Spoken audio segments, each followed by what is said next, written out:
Hello friend, कैसे हो? I hope सभी अच्छे होंगे। आज का मेरा टॉपिक है जनरल एनेस्थेसिया। जनरल एनेस्थेसिया जानने से पहले जानेंगे कि एनेस्थेसिया होता क्या है। ओके, तो एनेस्थेसिया क्या होता है ये देखेंगे। एनेस्थेसिया आपकी एक ऐसी रिवर्सिबल कंडीशन है, बोले तो रिवर्सिबल कंडीशन है। जो इसमें रिवर्सिबल कंडीशन क्या होता है, रिवर्सिबल क्या होता है?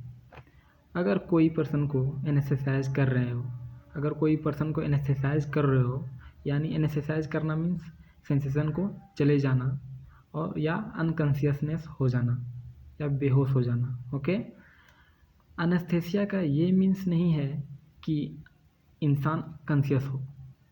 एनेस्थेसिया का ये मतलब नहीं है कि इंसान अनकॉन्शियस हो। ओके, इसीलिए तो डिवाइड किया गया है local anaesthesia and general anaesthesia. General anaesthesia. Okay, तो आज का मेरा टॉपिक है general anaesthesia.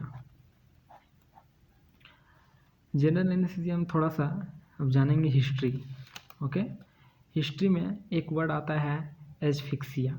Asphyxia asphyxia means क्या होता है फ्रेंड, कि सांस को बार बार रोकना। क्या होता है? सांस को बार बार रोकना। ओके, पहले क्या करते थे लोग, किसी को बेहोश करना रहता था तो बार बार सांस को रोककर उसको बेहोश करते थे और उसके बाद सर्जरी और या ऑपरेशन स्टार्ट करते थे। ओके, दूसरा वर्ड आता है कन्फ्यूजन। Confusion means hammering. तो क्या होता था, पहले ब्रेन की बैक साइड पार्ट में हैमरिंग किया जाता था।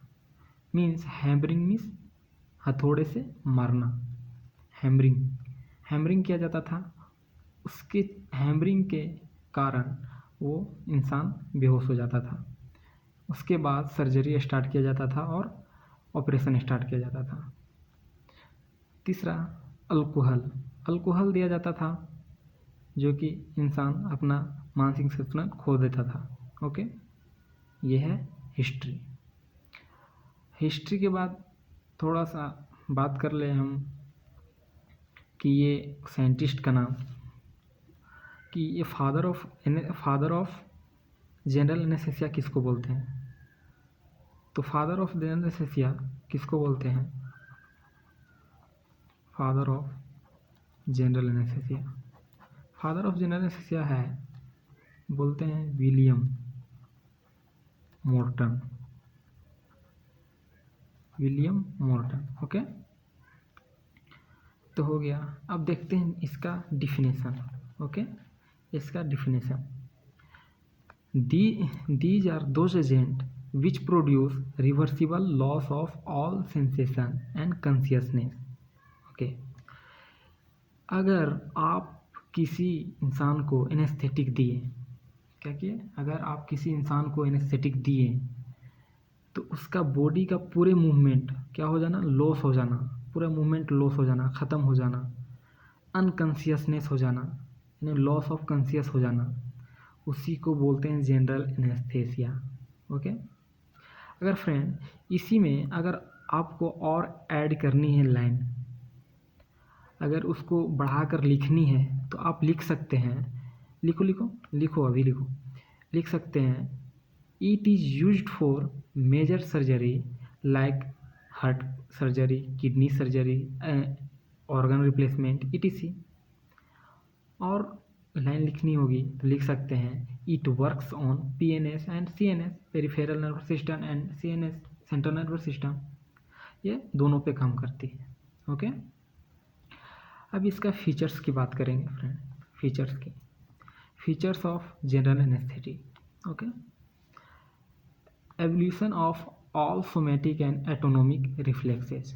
ओके, मीन्स एबुलाइज्ड मीन्स खत्म हो जाना, समाप्त हो जाना। All somatic and autonomic reflexes, loss of reflexes. Okay, दूसरा sleep and amnesia. What is the meaning of amnesia? Loss of memory. Okay, loss of all sensation, पूरा सेंसेशन को ख़त्म हो जाना। Immobility and muscles relaxation, immobility यानी immobility muscles and relaxation यानी involuntary movement बंद हो जाना, वॉलेंट्री मूवमेंट बंद हो जाना, वॉलेंट्री मूवमेंट बंद हो जाना। अब इनवॉलेंट्री मसल्स क्या करेगा, इनवॉलेंट्री मसल्स काम करेगी। अगर इनवॉलेंट्री मसल्स काम करना बंद हो गया फ्रेंड, तो आप बच नहीं पाओगे, क्योंकि इनवॉलेंट्री मसल्स तो होता ही है, respiration, cardiac muscles, respiratory muscles, ये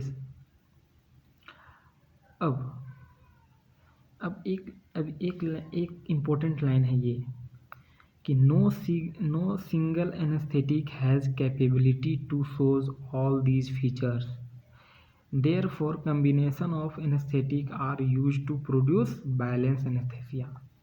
क्या मतलब कि क्या एनेस्थेटिक के पास, क्या सिंगल एनेस्थेटिक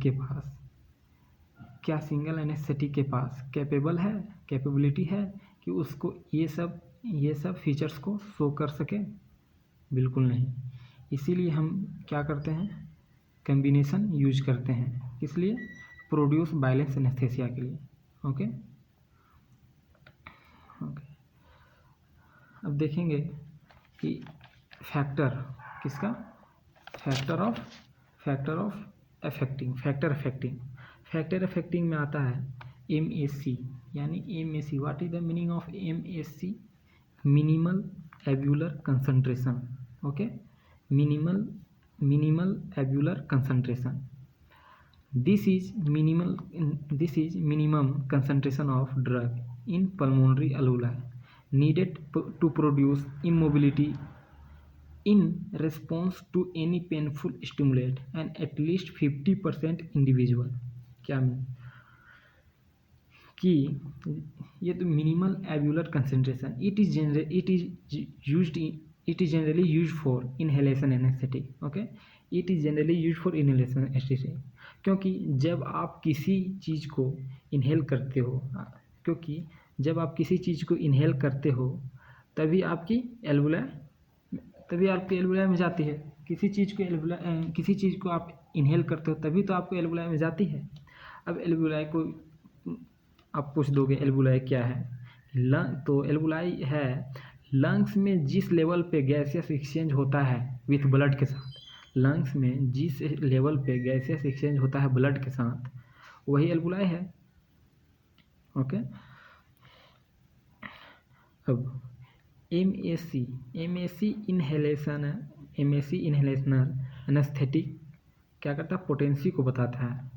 जो MAC इनहेलेशनल एनेस्थेटिक पोटेंसी को बताता है। ओके। अब गौर से सुनना एक पॉइंट कि किसी भी जनरल एनेस्थेटिक की वो कंसंट्रेशन है, किसी भी जनरल एनेस्थेटिक का वो कंसंट्रेशन जिस कंसंट्रेशन में वो एनेस्थेटिक इमोबिलिटी प्रोड्यूस कर रहा है towards any painful stimulate. Okay. Example, अगर किसी पर्सन को हाथ में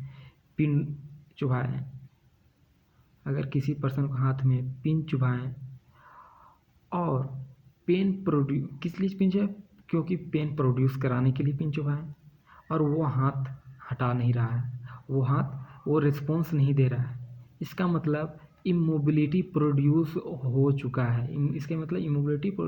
चुका है। वो कंसंट्रेशन MAC कहलाती है। ओके। जिस भी एनेस्थेटिक की मिनिमम एल्वुलर, ये भी इम्पोर्टेंट पॉइंट है, नोट करना भाई, जिस भी एनेस्थेटिक की मिनिमम एल्वुलर कंसंट्रेशन जितना कम होगी, फिर से जिस भी एनेस्थेटिक की मिनिमम एल्वुलर कंसंट्रेशन जितना कम होगी उतना ज़्यादा पोटेंट होगा। ओके। अब जाहिर सी बात है कि एल्वुलाई की बात हो रही थी, तो जाहिर सी बात है ऑब्वियसली इनहेलेशन में ही होगा, क्योंकि IV के थ्रू इंजेक्शन दोगे तो सीधा ब्लड में जाएगा। ओके। अब इसमें क्या आता है, स्टेजेस। अब स्टेजेस की बात करते हैं। ओके। अब different stages of anaesthetic, different stages of anaesthesia, इसी को बोलते हैं गेडल्स क्लासिफिकेशन, क्योंकि ये गेडल्स एक साइंटिस्ट थे जो कि ये स्टेज को दिए थे। तो अब स्टेज की बात हो रही थी, तो स्टेज होता क्या है ये देखेंगे कि जब किसी भी इंसान को जेनेरेसिया देते हो, जब किसी भी इंसान को जेनेरेसिया देते हो, जो उसका असर और इफेक्ट आता है वो स्टेजेज में आता है। ऐसा नहीं कि इंसान डायरेक्ट सर्जरी वाला स्टेज में पहुंच जाए, क्यों? ऐसा नहीं कि इंसान डायरेक्ट सर्जरी वाले स्टेज में पहुंच जाए, इसलिए एनेस्थेटिक का इम्पोर्टेंट है, इसीलिए डोजिंग इम्पोर्टेंट है, कि इसीलिए एनेस्थेटिक का डोज बहुत इम्पोर्टेंट है। इसीलिए आपको एक्सपर्ट चाहिए, बिकॉज अगर थोड़ा सा भी डोज ऊपर नीचे हुआ तो हो सकता है अगर कम डोज रहा तो बीच में ही इंसान रेस्पॉन्स देना स्टार्ट कर दे, तो क्या होगा, वो वेरी डेंजरस हो जाएगा, सिचुएशन वेरी डेंजरस। तो अब डोज क्या हो गया, अब ज़्यादा डोज के लिए देखेंगे क्या होगा, आगे क्या होगा। ओके, तो पहला स्टेज फर्स्ट को ही बोलते हैं, it is also called stage of analgesia. Okay, stage of analgesia, पहला स्टेज को बोलते हैं स्टेज ऑफ एनाल्जेसिया। इस पहला स्टेज को बोलते हैं stage of analgesia. Stage of analgesia क्या होता है, इस स्टेज में start of anaesthetic inhalation to loss of consciousness. Okay, इसमें क्या हो रहा है, इन दिस स्टेज में होता है, अगर आप इंसान को जनरल एनेस्थेटिक दिए, उसके बाद से लेके लॉस ऑफ कॉन्शियसनेस तक उसको बोलते हैं स्टेज 4, यानी स्टेज ऑफ एनाल्जेसिया। ओके, उसका सिम्टम्स है, क्योंकि ये सब पहले बता चुके हैं, पेन इज प्रोग्रेसिव एबुलाइज्ड होगा, एबुलाइज्ड पहले बता चुके हैं, पेशेंट रिमेन कॉन्शियसनेस बता चुके हैं, एमनेसिया बता चुके हैं, रिफ्लेक्सेस बता चुके हैं। जो फीचर था वो फर्स्ट स्टेज में आएगा। ओके, अब आता है stage 2। It is also called as stage of delirium. It is also called as stage of delirium. देखो, जहाँ ख़त्म होगी फर्स्ट स्टेज, जहाँ ख़त्म होगी वहाँ से सेकेंड स्टेज शुरू होगी। तो start from loss of consciousness to regular respiration. इसमें हमको देखने को मिलेगी क्या, कि increase heart rate, increase BP, increase muscle tone, excitement, jerking breathing. इंसान जब बेहोश होता है, इस स्टेज में जब इंसान बेहोश होगा, इस स्टेज में जब इंसान बेहोश होगा तो क्या होगा, ये सब चलेगी। ठीक है, इंसान तो बेहोश है पर ये सब काम होगी, हार्ट रेट चलेगा, बीपी ब्लड प्रेशर भी रहेगा। ठीक है, अब स्टेज इंड होते अगर दिस स्टेज इंड होते ये इस स्टेज को ख़त्म, अगर दिस स्टेज को ख़त्म होने वाली होगी, अगर इस स्टेज ख़त्म होने वाली होगी तो हमारा स्टार्ट हो जाएगा स्टेज 3 स्टार्ट हो जाएगा। स्टेज 3 क्या करता है, it is also called surgical anaesthesia. It start from regular respiration to cessation of spontaneous breathing। इसमें क्या हो रहा था कि इस स्टेज में पहुंचते ही क्या होगा, इस स्टेज में पहुंचते ही ये सब आपकी नॉर्मल हो जाएगी, हार्ट रेट नॉर्मल हो जाएगा, बीपी नॉर्मल हो जाएगा, मसल टोन नॉर्मल हो जाएगा, सब नॉर्मल हो जाएगी। लॉस ऑफ रिफ्लेक्सेस यानी नॉर्मल ब्रीदिंग ये होगा। इसलिए क्या होता है, इसलिए ऑपरेशन स्टार्ट करते हैं इन दिस स्टेज में, क्योंकि नॉर्मल हो गया तो ऑपरेशन, जाहिर सी बात है ऑपरेशन कर सकते हैं इसमें। और बट सेकेंड फेज में no operative procedure is carried out. बिल्कुल हम सेकेंड स्टेज में नहीं कर सकते हैं, क्योंकि उसमें हार्ट रेट बढ़ा हुआ है, बीपी बढ़ा हुआ है, मसल स्टोन बढ़ा हुआ है, जर्किंग ब्रीदिंग हो रहा है, तो हम कर नहीं सकते। अब आता है स्टेज 4। अब स्टेज 4 क्या होता है? It is also called medullary paralysis. Medullary paralysis, what is medullary paralysis? What is medullary? सभी लोग जानते होंगे कि मेडुला ओब्लांगाटा क्या होता है, कि जो हमारा वाइटल सेंटर, जो हमारा जितना भी वाइटल सेंटर है, वाइटल सेंटर कहाँ है? हमारा मेडुला ओब्लांगाटा में, ठीक है।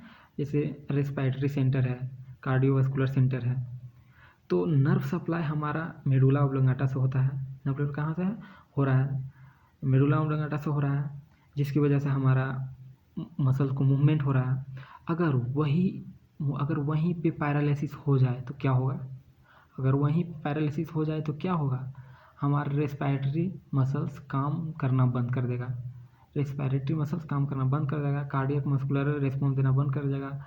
एंड अगर यहाँ पे उस टाइम ट्रीटमेंट नहीं किए, तो वो फाइनली कोमा में और डेथ हो जाएगा, जाहिर सी बात है।